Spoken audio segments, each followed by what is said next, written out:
Let's understand the Seal Clubbing Club loot box and rate it for different styles of play. Use the Seal Clubbing Club loot box to get the legendary Seal Clubbing Club, a one-handed club that does between 20 and 40 damage with glaring Halloween-style highlighting in your inventory. Equip the legendary club to get an additional 50% muscle and initiative, 10 times your character level and weapon damage, and always hits. If you manage to use your weapon at all, that is. My character once managed to fumble the attack 3 times in a row with the legendary club equipped. The legendary Seal Clubbing Club also helps Seal Clubber character classes get and hold more fury. As a refresher, Seal Clubbers who know the guild skill Wrath of the Wolverine can build a character-specific resource called Fury. If you also know the skill Ire of the Orca, you can hold up to 5 gallons of Fury, or 3 gallons with just Wrath of the Wolverine.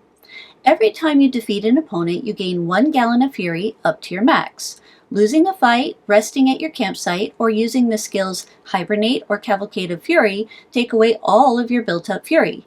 Using the skill Batter Up removes 5 gallons of Fury. Equipping the legendary Seal Clubbing Club as a Seal Clubber character class raises your maximum Fury by 1, so 4 gallons with only the skill Wrath of the Wolverine, or 6 gallons if you also have Ire of the Orca. You keep the extra gallon of Fury if you unequip the legendary club, but it must be equipped to fill your Fury up to 6 gallons. The legendary club also gives you a 50% chance of gaining 2 gallons of Fury when you defeat a monster, which lets you use Batter Up to banish monsters more often. The extra gallon of Fury and faster Fury regeneration come in handy whenever you happen to be playing as a Seal Clubber. Last but certainly not least, the legendary Seal Clubbing Club gives you 3 combat skills when equipped. Each skill can be used up to 5 times per day. Club 'em Back in Time makes a fight not cost an adventure and immediately kills monsters if possible. The fight where you use the skill is free even if the monster is insta-kill immune, such as the panicking Not Yeti on Mount McLargehuge. Please note that using Club 'em Back in Time to instantly kill a monster destroys all the monster's item and meat drops, so don't use the skill on monsters like the Tomb Rat where you want to keep their drops. Club 'em Back in Time can help use up delay in zones like the Mist-Shrouded Peak or outskirts of Cobb's Knob. Club 'em Into Next Week is only available when a monster can both be instantly killed and copied, because that's exactly what the skill does. The copy will be encountered after you spend 7 more adventures, so long as your adventure zone allows copies. Some zones, like the Daily Dungeon, do not. Unlike the spooky VHS tape, the copied monster is a normal fight, which allows you to chain copies. Club 'em Into Next Week can help you copy monsters like the Lobster Frogman or Pygmy Witch Accountant to advance council quests. Club 'em Across the Battlefield can be used to instantly kill your current enemy and choose one other natural monster in your most recent zone for stats and a chance at Yellow Ray eligible drops. Since only natural monsters are eligible, you cannot use copied monsters from the skill Club 'em Into Next Week to add a monster to the zone to pick with Club 'em Across the Battlefield.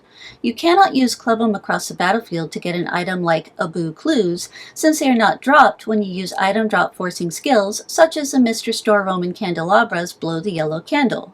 These skills are called Yellow Ray for the original version of the skill from the Mr. Store He Boulder.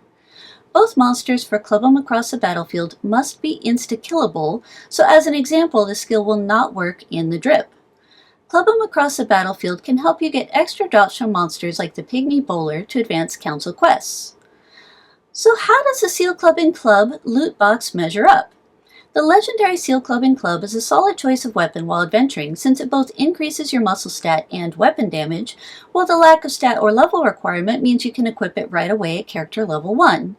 While the 3 combat skills have a learning curve, once you get the hang of them, they're useful for both council quests and after defeating the naughty sorceress.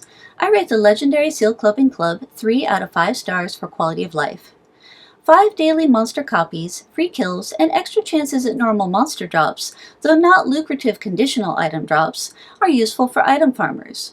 Club 'em Back in Time and Club 'em Across the Battlefield are less useful for meat farmers, since neither the free kill or the extra monster on the battlefield drop any meat.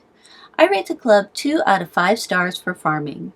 While it's difficult to tell if Club 'em Across the Battlefield improves PvP minigame scores that count certain item drops, since none are active this season, chances are it does not, since somewhat similar skills from the Mr. Store 4th of May cosplay Saber and Batwings do not. Club them into next week should help improve item drop mini scores since you fight the copied monster normally. 10 times your character level and extra weapon damage also helps with the minigame Maul Power. I rate the Legendary Seal Clubbing Club 2 out of 5 stars for PvP. Clever application of the club's combat skills can help you save many adventures on council quests, whether bringing delay in quest zones, fighting more useful monsters, or getting an extra chance at useful item drops. I rate the club 4 out of 5 stars for speedruns. I hope this helps you decide if you should pick one up.